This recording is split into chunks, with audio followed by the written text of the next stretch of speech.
Hello student, मैं आशा सिंघल अपने YouTube channel study zone में आपका स्वागत करती हूँ।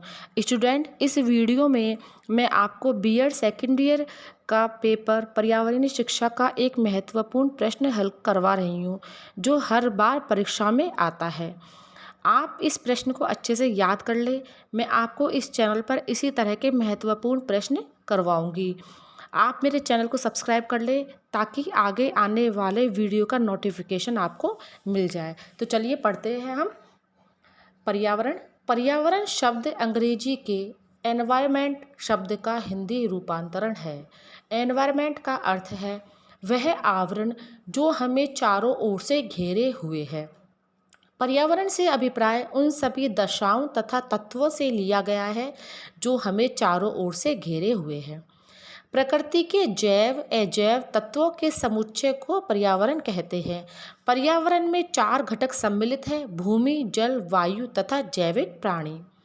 अब हम देखते हैं पर्यावरण की परिभाषा। पर्यावरण शब्द परिधन आवरण से मिलकर बना है, जिसका अर्थ है जो हमें चारों ओर से पूर्ण रूप से घेरे हुए है। अर्थात हमें चारों ओर से घेरे हुए आवरण ही पर्यावरण है। इस प्रकार भूमि, जल, वायु, पशु पक्षी, पेड़ पौधे तथा वनस्पति सब मिलकर पर्यावरण का निर्माण करते हैं, क्योंकि ये ही हमें चारों ओर से घेरे हुए हैं। अब हम देखते हैं अन्य परिभाषाएं जो अनेक विद्वानों के द्वारा दी गई हैं। अनेक विद्वानों द्वारा कोशों में पर्यावरण को परिभाषित किया गया है, जिनमें से कुछ परिभाषाएं निम्नलिखित है। इसमें पहली परिभाषा है, प्रसिद्ध अमेरिकी वैज्ञानिक हर्शकोविट्ज ने पर्यावरण को निम्न प्रकार से परिभाषित किया है।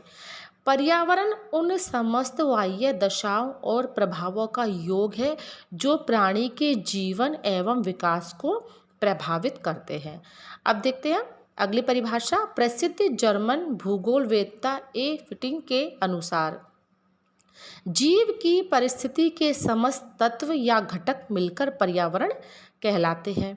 अब अगली परिभाषा देखते हैं हम। प्रसिद्ध भूगोलवेत्ता डॉक्टर सविंद्र सिंह ने पर्यावरण को परिभाषित करते हुए कहा है, पर्यावरण भूगोल सामान्य रूप से जीवित जीवों तथा प्राकृतिक पर्यावरण के मध्य तथा मुख्य रूप से प्रौद्योगिक स्तर पर विकसित मानव एवं उसके प्राकृतिक पर्यावरण के मध्य अंतर संबंधों के स्थानीय गुणों का अध्ययन है। अगली परिभाषा है एनसाइक्लोपीडिया ऑफ ब्रिटेनिका के अनुसार पर्यावरण उन सभी बाह्य प्रभावों का समूह है जो जीवों को प्राकृतिक, भौतिक एवं जैविक शक्ति से प्रभावित करते हैं तथा प्रत्येक जीव को आवर्त किए रहते हैं। अब अगली परिभाषा है प्रसिद्ध विद्वान दार्शनिक तास्ले के अनुसार चारों ओर पाए जाने वाले प्रभावकारी दशाओं का वह योग जिसमें जीव रहते हैं वातावरण अथवा पर्यावरण कहलाता है। अब अगली और अंतिम परिभाषा है डगलस व हॉलैंड के अनुसार पर्यावरण अथवा वातावरण वह शब्द है जो समस्त बाह्य शक्तियों, प्रभावों और परिस्थितियों का सामूहिक रूप से वर्णन करता है जो जीवधारी के जीवन, स्वभाव, व्यवहार तथा अभिवृद्धि, विकास तथा प्रौढ़ता पर प्रभाव डालता है।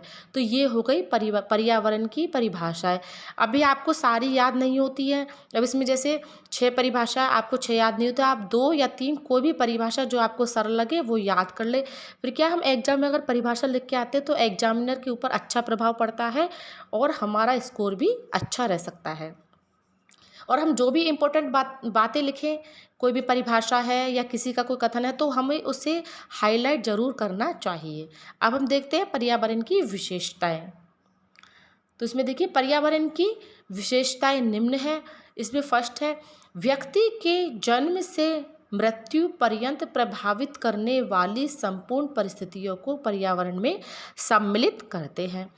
दूसरी विशेषता है वंशानुक्रम के अतिरिक्त सभी घटकों, कारकों तथा परिस्थितियों को जो प्रभावित करते हैं उन्हें पर्यावरण कहते हैं। तीसरी विशेषता है जीवधारियों के विकास एवं उत्थान को प्रभावित करने वाली बाह्य शक्तियों को पर्यावरण कहा जाता है।